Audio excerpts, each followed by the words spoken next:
Hey, what's going on, folks? This is Dmitry back again, and in this video we're gonna analyze a person, a magician, who lives on 78K in New York City. And yeah, let's go and learn something about the budget, personal finances, and things of that nature that can help you to do better in your finances. Let's do it. Is sort of like a game. If you know how to play the game, you can really take advantage of certain things. Being the youngest sibling of three, my brothers were able to kind of let me know how I can take advantage of these certain things. I think I have like 10 or 11 credit cards. Now I use like 3 or 4 credit cards. That's what I did to get free money and build my credit score.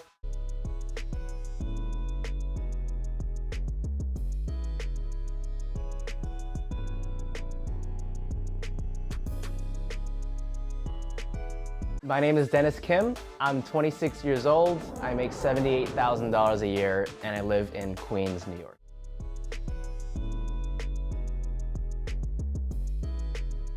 So the way that I got into magic was actually through my oldest brother, Thomas. He used to do it as a hobby back then. And I remember the very first time so distinctly, I think I was about 9 or 10 years old.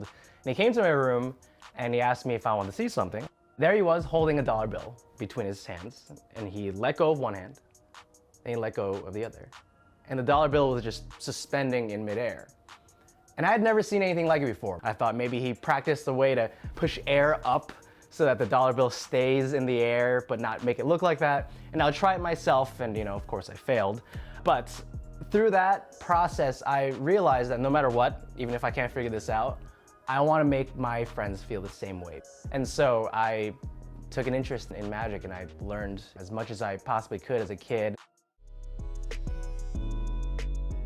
I grew up in Long Island, New York. I lived with my mom and my 2 older brothers, Thomas and Norman. I went to school there. I lived there all my life as a kid growing up. My mom owns a deli out here in Queens, and she's been doing that pretty much my entire life. I was a shy kid. It was pretty tough being first generation Korean American. A lot of first generation Asian Americans do relate on a similar struggle, the usual discrimination and whatnot, feeling like being a minority. It's something that isn't really apparent when you're younger, and as you get older it becomes more and more apparent. My dad doesn't live with me because he left home. The last time I saw him was maybe when I was about 12 years old, and he had a gambling addiction. And because of that, practicing magic was pretty difficult. The way that I took off with it was through card magic, and that was tough because at home, the sight of playing cards to my mom really did remind her of my father. And so when she saw that, she wouldn't really believe me that I was practicing magic, and she would think that I might be going towards having an interest in gambling. And so I always had to hide the fact that I had playing cards and practicing. Now I'm trying to pursue this thing where I'm going in front of strangers that have all their eyes and attention on me. Somebody's paying me to make sure that I'm doing my job right. So there are a couple of ways that I make money. One is by being an assistant and consultant for a magic show where someone else performs, and there's private events where I perform for myself. I also get some royalties for creating magic. Since COVID, it has been very, very difficult, but I also built my own virtual show where people just jump on Zoom and it's kind of like they're watching this full production virtual magic show. And I built that last year, and I've been trying to get booked that way. I live in a 3-bedroom, 1.5 bathroom apartment here in Queens. I live with my roommate, Matt. Rent is $2,300 a month, so split with my roommate, that's $1,150 each. I don't have health insurance. Alrighty, we're about that place where we can analyze the stuff. So let's get into it. So, magician, that's gonna be interesting. I mean, basically self-employed, right? So basically self-employed, a gentleman, lives in New York City. Nothing crazy, so let's get into it. Like I said, it bugs me really bad when I consider investment as a expense, and then in this place is like a typical monthly budget. But so the rent, okay, savings, good, there is savings, business expenses, yes, transportation. So business expenses is also a tax write-off. So technically, I wouldn't say it's so much bad there. So basically, yeah, and you making money. I mean, it's just an expense there that is just gonna be cut off in the tax forms and stuff. Transportation, what do we got? Transportation here. Gas insurance, 356. That's pretty much, I would say. Well, depends on what he's driving. No, that's actually. So it depends how much. Well, with the COVID, I guess, yeah, it's about like now. Well, depends, 50-ish, something like that. 50 depends what you also put in. So if we put like high end 60 a month, no, it's still a lot, man. It depends. Well, also insurance, so somewhere there. I would say it's somewhere there, but I think it might be a little bit less than that. But anyway, food, typical, good. Nothing crazy there. Utilities, electricity, Wi-Fi for himself and his mother. So there is no gas that they pay. That's interesting. Okay, I can see that. Okay, subscriptions. It's always that subscription, man. What do we got? Subscriptions. Oh, they don't say it here. They don't say it anymore. Good God. Okay, it's probably Spotify. It's probably gonna be Spotify there. Anyway, so discretionary, entertainment, shopping, travel. That's okay-ish. I'm not sure. I'm not sure. It's a lot. I think it's a little bit can be cut off there. But anyway, pretty much okay. Nothing crazy. Like investments is okay. Anyway, all right, let's continue. Insurance premiums are really high and the deductibles, and it's kind of not worth it. There are some parking expenses, particularly for if I have to go and do a gig out in the city.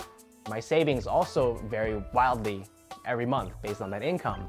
I try to save about like 50% of my income, and then whatever portion that might be would be for taxes. With business expenses, there's a lot of magic props and things that I have to buy for live gigs, virtual gigs, sometimes things for the production with Theory 11 and whatnot.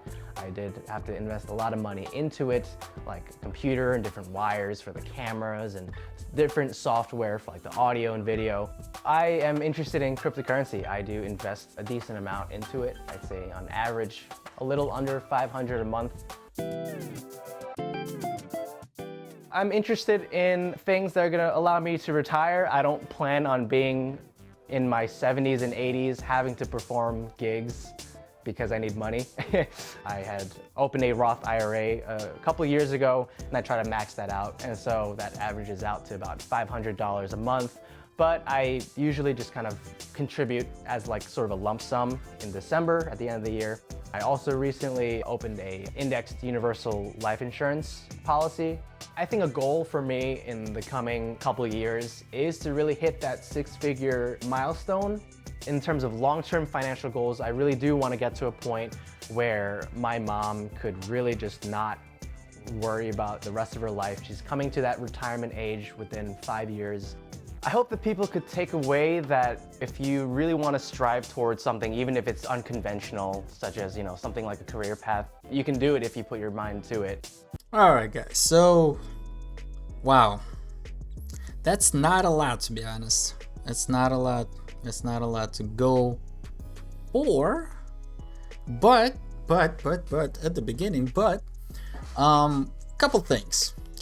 We're still in the personal finance rundown, and we're still in personal finance improvement. So I think that's this gentleman here. This is an interesting example, which is unconventional, but it's sort of personal or business living in terms of how to navigate through the finance, pretty much. I mean, his goals are not that big, I would say, considering, and a lot of things there. But if he wants to go that route, Sure. So he went digital, obviously because of COVID and things like that. So his gig was actually prospering. So until it's happened. So and he did change. He changed his way of thinking. So one of our key indicators there. So that he needed to swap. He needed to adapt. In other words, and then he also considering that he wanted to do what he loves. So this is good. This is good. Because personal understanding, personal fulfillment is big. Because you go day in day out. Obviously, some people have, it's it runs for them or good with them, but if you don't like what you're doing, it's a little bit tough. It's a little, well, considering that it's tough because you don't like it's you dragging yourself day in day out. It definitely influences your key metrics and productivity and things like that. So therefore, but hey, people need to have jobs and people need to sustain themselves, so people go and do the job. So but I'm glad that he actually was able to switch on the focus and do whatever he wanted to do. So this is one good point, is that if it's possible, do whatever you want to do, if it's available, if it's possible, things like that. So 1 point. Second, he was able to, I'm not sure if he was able to diversify or things like that. So his budget is pretty much good. Can be cut, well, I don't think there is anything to cut off there. I mean, investments, obviously, we talked about this way back, and like I said, I want to mention before, I don't understand why they put investments as a expense, because technically you can sell it, technically it's still there. Obviously it's kind of volatile, but hey, it's there. Food is food, utilities, subscriptions obviously can be cut off, most of them. Spotify, it's just like they don't even say anymore that Spotify is there, but on this video specifically. But the other ones that you can check it out on my channel, there is a Spotify. So anyway, nonetheless, so I'm glad that he was able to start working out. He's looking ahead and what's going on and what gigs and a couple things. So overall there's nothing crazy there. But yeah, so guys, let's wrap it up and see what we have learned in this video.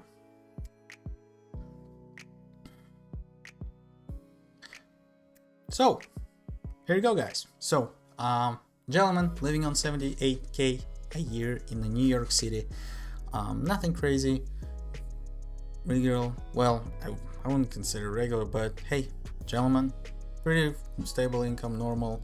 I think I would say mid-sized income, business. Well, not a business owner, but with a regular mid-sized income, living in there. So, and he does a couple things, and what we learned from so far is he's love what you do, right? So he does.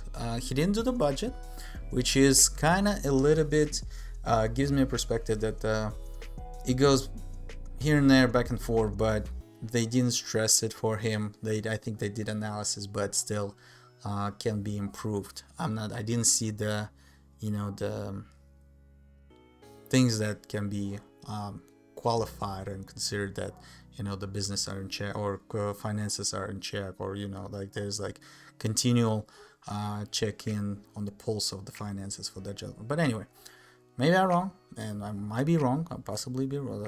Yeah, because I don't know his life, but so far I didn't get that impression. So second, he mentioned about diversifying. He started doing investments and in the cryptocurrency, which is interesting topic. It's potentially a good one, but still I would consider it's an early adopting thing and asset.